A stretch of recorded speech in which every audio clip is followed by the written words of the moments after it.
We believe you. No, you. I mean, you're a big time quarterback in the NIL era. You probably could have got a private jet back home. Sorry, you cut out. What'd you say? I This said is gonna be you're this a is big gonna be time. brutal. I apologize to anybody this happens to. That's all right. I said you're a big time quarterback in the NIL era. You probably could have got a private jet back to Cincinnati. Yeah, that's what I should have done. This drive is brutal. It's a long That's what I should drive. have done. Next time, I might just hit up Chad and ask maybe you could come drive me, Chad. Maybe we can work something out. I mean, if we can get content out of it, I will fly to Texas and we will drive back to Cincinnati. Stipe would lose his damn mind, but I'll do Yeah, yeah, he would. it. I think we should do it. How's the off season been, man? How was spring ball and getting into summer and the workout process? It was really good. We had a really good spring. Really pleased with how we did as an offense and just as we, obviously having a ton of new guys in and how we meshed together and even defensively, I feel like had a great spring and I'm excited to see what the summer has in store for us. Getting a couple extra pieces in here and getting to work out with those guys and mesh with them. But I feel like we had a great spring. I feel like we're, a lot ahead of where we were last year, obviously. You know, as far as my grasp for the playbook and everything, I feel like I'm way, way ahead of where I was last year. So I'm excited. I'm excited to see what the summer and fall camp and the season has in store. The wide receiver room's been pretty much completely revamped since just a season ago. You got plenty of new guys at your disposal now. So who's impressed you thus far through spring and all of that?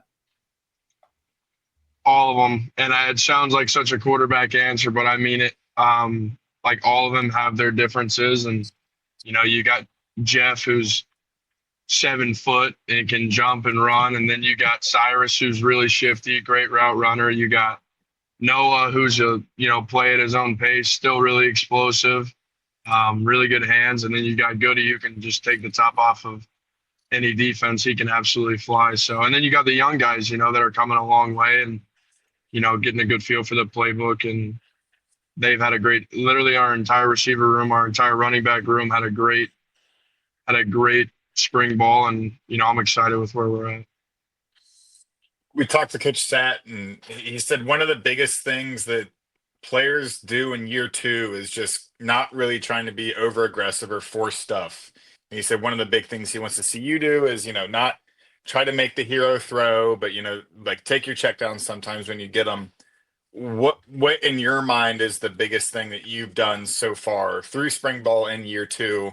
Because, I mean, it's like going from football 101 to taking graduate level courses. I mean, that's how Coach Thomas put it to me.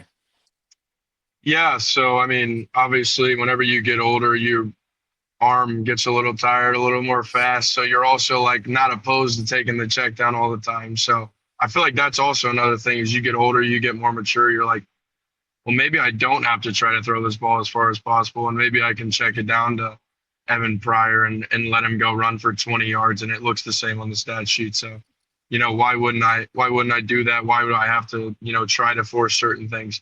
Now, granted, I'm still going to try to force some things in spring ball, and I'm going to tell Sad as well. Like I'm going to say, listen, I got to see what I can get away with too. But definitely just letting it come to me more so than trying to force certain things, certain looks, and I feel like I had a really good spring as far as that goes, and taking care of the ball. We talked to Joe, and he said there was a moment in spring practice where you threw him a ball and it was like a long gain, and he kind of went to the sideline and went to Jack, and I think he talked to you too, and he said, "Hey, I know you brought all these guys in, but I'm still that bleeping guy." What's it like to, despite bringing in 4 or 5 weapons on offense, not only do you still have Joe Royer, the player, but you still have the guy who has the mindset that he can be one of the best offensive players in the team? Yeah, I mean, that was something, you know, he literally lives in the apartment right below me, so we're always together. He's like my best friend, so you know, we're always talking. And at first, we were like, I would always message him and be like, "Hey, Joe, like your targets are gonna go way down, man. I don't know what to tell you. It is what it is." But like we'd always like come back to the realization that like it's gonna be great for him. You know, whenever you're getting some attention drawn away from him, and you know he gets those one-on-one matchups and can free himself up a little bit more, it's just going to be that much better for him. So I'm excited to see what he's going to do this season. He's obviously a freak of a player. So yeah, I mean he's still that guy, and I'm excited to see what he can do. While we had Joe on and Gavin as well, they both talked about your weird obsession with the WWE. And do you have the wristbands on? No, I don't have the wristbands on. Well, I don't have the wristbands on. And of course you don't, because we can see you. If you had them on, we couldn't see you. Exactly. That was part of the reason I didn't put them on. The other part was because I couldn't find them. I was gonna wear them, but yeah. Because I remember my brother-in-law had listened to whenever Gavin was on, and he called me and said, "You got to find your wristbands." And I'm like, dude, I don't know. I'm a big WWE guy, but it's not like I am a big WWE guy, but it is what it is. It is what it is. I wouldn't say like an obsession, but I'm gonna tune into Raw and SmackDown, and then all the big. I mean, I'm a big WWE fan. It is what it is. So is Aaron. You're fine. Aaron's right there. Yeah. Like you and Aaron can do the rest of this show just on WWE stuff right now. Yeah, absolutely. What'd you think of Orton Cena at Backlash? Disappointed. I don't like Cena anymore. I'm not a Cena guy. I was hoping Orton was gonna win, but yeah, I don't want to talk about it, Chad. I'm still I'm still mad about Mania. Yeah, so am I. Oh god. He had his childhood dreams, hopes crushed. Yeah. Talk about the defense. How was the defense in the spring? Did you feel like you saw another jump in what's going to be year 2 of the Tyson Bite era? Yeah. I feel like we are in a really good spot defensively. You never truly know until the season actually hits, because you know, like defensive guys are always going to say, "Oh, you know, we tackled you here," and I'm like, "You didn't tackle me." I understand I'm a quarterback, but like I don't go down that easily. And like there's like certain things where we'll give each other a hard time about, but like you never, you know, obviously we know that we're really talented on defense, but I guess we'll, you know, whenever like you're full on live and you get to actually, you know, see what happens, I think we're going to be really, you know, even more impressed than we were this spring with them. I'm really excited to see what our DBs can do. Our linebacker room is unbelievable, and then we got a ton of new guys up front. So, and Dante decides, you know, that he wants to take the spring off because he's got his veteran status now, and you know, it is what it is, and he wants to come up to me and, you know, brag about that. But I'm excited to see what he's going to do whenever, you know, he's not getting, you know, double teamed and triple teamed. We had Logan on earlier, and we asked Logan Wilson, who's going to win CB1, you or McNoom? So you've seen them both, and we know what Logan's answer was. You don't have to ask you what you think it is, but who's going to win that battle between those two? I don't know. I usually, whenever I see him on the field, I try to just check the ball down or something. I don't like to throw it at him, because I also made a deal with anybody that picked me off. I'd said I'd pay him $100. Anybody that picked me off, and I don't throw too many picks. And then you got to have the discussion whenever Joe trips on a route and Tatum Barnes picks me off, and I'm like, I really should make Joe pay for this, but I'm still gonna do it out of the kindness of my heart. But no, I genuinely don't have an answer for you. They both make great plays, and you know, they're both really good players. I'm glad we moved Logan to corner. He's been really good at corner. And then the addition of McDoom has been awesome as well. So I'm excited to see what those two guys, you know, hopefully they're both CB1s. And in all honesty, I hope, you know, people look out there and they see Logan and they say, "Oh, we don't want to throw it at him." And then they look out there and they see McDoom and say, "Well, crap, we're running the ball, boys." So that's what I hope happens. But, you know, they're both great players. Chad, do you think Tony Pike was betting $100 for interceptions during his college career? Tony Pike didn't have $100 during his college career. He's from Reading. He didn't have any money. Gonk, thanks for the donation. He said he's taking the boat out to Grapevine Lake right now. Shout out to the Denton County boys. Sorsby for Heisman. Heard it here first. There we go. Big time. So, not a lot of players get the chance to open up week one in their careers against a really talented opponent. You did that in 2023 with Indiana when you played Ohio State, and you were in the midst of a quarterback battle that whole fall camp. How does that first game against a big opponent kind of set the tone for fall camp? Is it different than other years when you kind of have an easy game out of the gate? Yeah, I think your mindset, like you said, is just, from right at this moment now, like I think all spring we've known, obviously. So, we've kind of shifted our focus to we have to be ready to go week one. You don't get a game where you're like, all right, we're gonna win. So like we can mess up and stuff. Like we don't have that opportunity, and we have to go in there ready to be perfect almost. Obviously, you're not going to be perfect, but you have to go in there ready to go. And yeah, I mean, whenever I was at Indiana, playing Ohio State, it was a little bit different situation because I still had no clue what I was doing. I was still so young, and playing against Ohio State, and it was wild. But no, I'm excited for this matchup. I don't think it'll be a really good game. Obviously, Nebraska's a great opponent, but I like where we are as a team right now, and I'm excited to see what we can do and how we attack fall camp and everything. It'll be good to see. You started that game, announced- didn't you? Yeah, I did. I remember the first play. I remember rolling up. I don't think I knew what the play was. I don't know what happened. I was kind of shaking a little bit whenever I was going to clap, but yeah, That's wild. wild. It was wild. They just announced that game is at 9 p.m. Do you like the late night starts? I got no choice. It is what it is. That's a no. I mean, what are we going to play at noon on Thursday? I knew it was going to be a late game. So, I mean, I like the night games, and it'll be fun. Obviously, we'll have the weekend to come back and travel back and do whatever. But I don't know. I'm excited. I'm excited about the night game. It'll be a fun atmosphere, and it'll be good. NFL Stadium, does that throw a little extra juice? Throw a little gas on the fire being at Arrowhead? Yeah, I think it kind of adds a little bit to, which obviously whenever we played Louisville whenever I was at Indiana, we played in Lucas Oil, and that was a really cool environment. But I'm excited to see what Arrowhead's all about, and it's obviously a big time game, prime time game. So it'll be interesting to see how that shakes out. Obviously, I think Arrowhead being outdoors, I would assume it's a grass field, I'm pretty sure, and it'll be definitely a fun environment.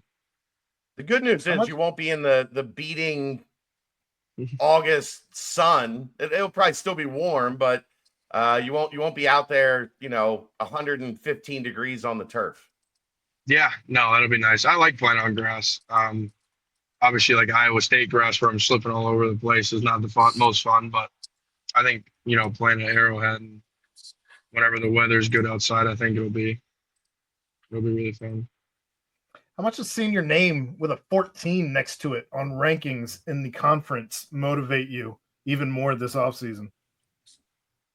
Yeah, the way I look at it, I really try not to pay attention to that stuff. But I mean, I don't even like to talk on it because like my thoughts on it are irrelevant, obviously. But you know how I feel about it. I think it's obviously stupid, but it is what it is. It's my job to prove them wrong. Really, my job to. I always like to word it as prove myself right. I know what I'm capable of, so go out there and do what I do, and then see how it shakes out at the end of the year. But a little disrespect, never hurt anybody. What about having? Do you ever hit up Avery Johnson and tell him, "Hey, man, I still have better hair"? No, I actually do talk to him, but I don't ever tell him that. I just he's got his long hair going on, so I try to stay out of his way. And his hair is a lot longer than mine is, so I got a long ways to go before I can. I get so inconsistent with my hair. I let it grow and then I cut it. If I had the commitment that Avery has, then I would my hair would be would be down on my freaking ankles, but it is what it is. So What was the Brendan Sorsby sales pitch to Joe Cotton when he was on campus to go get yourself a left tackle? We heard how hard you recruited the wide receivers. What's a quarterback do for a number one left tackle in the portal? obviously he was a massive name. Really just preached to him, how cool of just a staff and locker room that we have. Honestly, I think he would fit in really well, and obviously come in here and be a guy for us right away. Whenever you're entering that portal right at that, like, that June, whenever you're going to get in there, late May, early June, you gotta be sure that you're going to come in and at least have a really good chance to compete for the job and be a guy. So I think that was another thing that he liked is, how close we were last year to being really good. And, we were missing some pieces, and now we've got those pieces in line. And I think he saw that opportunity and he wants to, come try to turn it around. What was your relationship with John Williams? John I looks love quiet John looks quiet to the public. He acts quiet, but he's not quiet behind the scenes. I remember y'all asked me this question about Joe. It's the same way. Whenever they get up in front of everybody, it's different than obviously when they're, with all the guys. But John is a great dude. I love John. I talk to him, pretty often. Obviously, we're kind of doing our own things right now, obviously with him in Green Bay. But he's a great dude. He's definitely a wild guy too in the locker room and stuff. But he's a great dude. I have a really good relationship with him. How fun was it to see him have his name called and get to go up there on the stage and get to hear his name called and be drafted? No, that was awesome. Really excited for him. He had obviously said that he went on a visit to Green Bay and, I liked him obviously. So whenever he got his name called, I was really excited for him. Gave him a FaceTime call. We celebrated for a solid minute and a half before he had to go back to doing whatever he was doing. And then, it was good to see that, though. I'm excited and happy for him. Have you sat down and laid out what your goals are for this season, or is that something you do later on as it gets closer to camp, or when do you reflect? Yeah, I really do. I do that right around season. I like to, get through fall camp and focus on, getting through the summer and just taking it one day at a time. And then whenever a season's about to come up and, I'm kind of like just chilling on my own or whatever, I'll write the goals down. But right now I'm not really trying to, people always say it sounds cliche, but I'm not trying to like cap anything right now. I don't know. I want to go through summer. I want to go through fall camp and then write a bunch of goals down and look back hopefully in 6 months, 7 months and be satisfied. But we'll see. We got Higher Ground coming up. Is that something you might do at Camp Higher Ground now that this is your second time around? You know what it's all about? Yeah, I don't know. I like to soak in Higher Ground I'm a huge Higher Ground guy. I love it. So not everybody is, but I love Higher Ground. So we'll see. I might write down my goals at Higher Ground. I don't know, Aaron. Should I write my goals down at Higher Ground this year? I mean, if you do, I usually come out because it's a 2.5 hour drive for me to get to Cincinnati. So I usually come out for like one day at Higher Ground. So if you do, save it for me and I'll ask you about it that day. Yeah, I will. I'll be sure to let you know if I write them down at Higher Ground and I'll attribute it to you. Fair enough. When you go back over the tape from last year, what was different from the 5-2 start until you guys can't get across the finish line at the end? Were you able to see anything on tape? Were you able to kind of pick anything apart?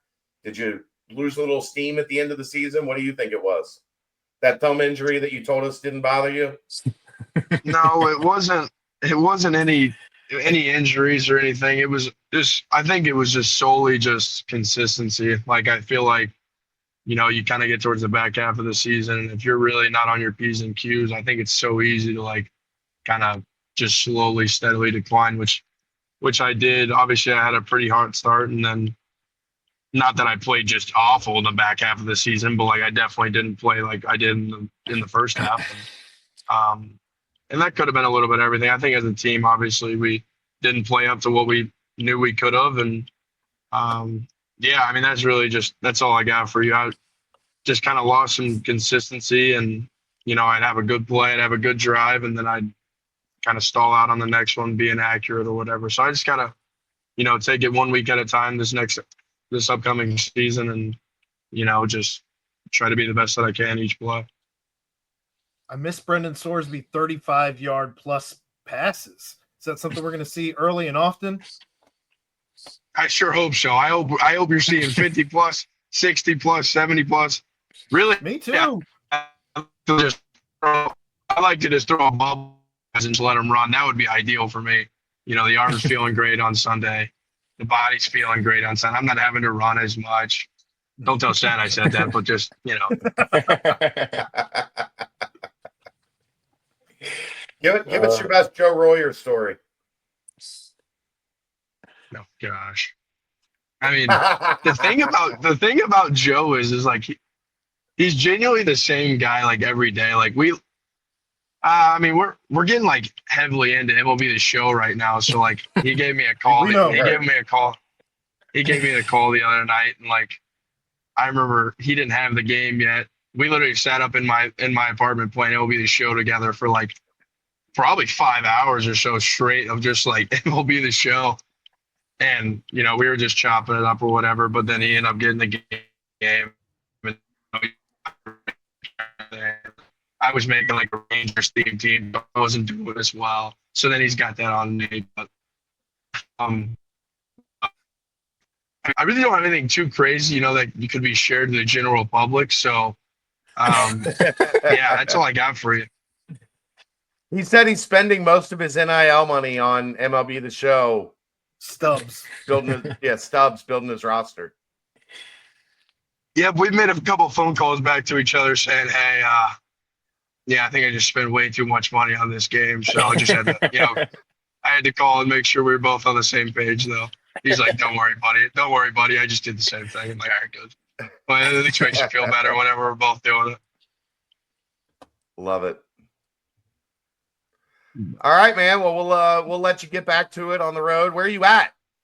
How far away are you? We're like, I mean, You're in Texas. We're a long ways away, Chad. A long ways away. You're still in Texas, aren't you? By the time you lay your head down on your pillow tonight, Chad, just know that we're not close. Still be in Texas. Yeah, exactly. Look, people don't realize, like, once you start driving in Texas, you got a long way to get out of Texas. Yeah, you got a long ways to go. But we'll be there sometime tomorrow. I don't know when. I gotta come in and lift, and I want to throw to some of the guys tomorrow. So I'm trying to. We might be driving through the night. Might be rolling on. Buc-ee's guy? Is there a Buc-ee's? Oh, absolutely. Is there a Buc-ee's? Usually that's how you just coordinate the stops. It's like, where's the Buc-ee's? And then you run out of gas, But if you got to make it to the Buc-ee's, you got to make it to the Buc-ee's. What's your go-to at Buc-ee's? What are you getting? What do you get? What's the checkout line look like? Well, I used to always get the Dippin' Dots, and then there's the Buc-ee's just did away with the Dippin' Dots without informing me. So really, I kind of stopped going to Buc-ee's for a little bit after that. Oh my God. I was like, I'm kind of holding out on them right now. Like I can't do it. So, but now I get whatever I want whenever I go now. I just grab a snack or something. I'm still upset about the whole Dippin' Dots thing, but I get over it. The bathrooms there are phenomenal. So like, that's the reason you go. You go for the experience of Buc-ee's. You walk in, everybody's happy, and it's good. So John Cena and Buc-ee's have learned that if you do Brendan Sorsby wrong, he will cut you off very quickly. I'll cut you off straight up. It doesn't matter to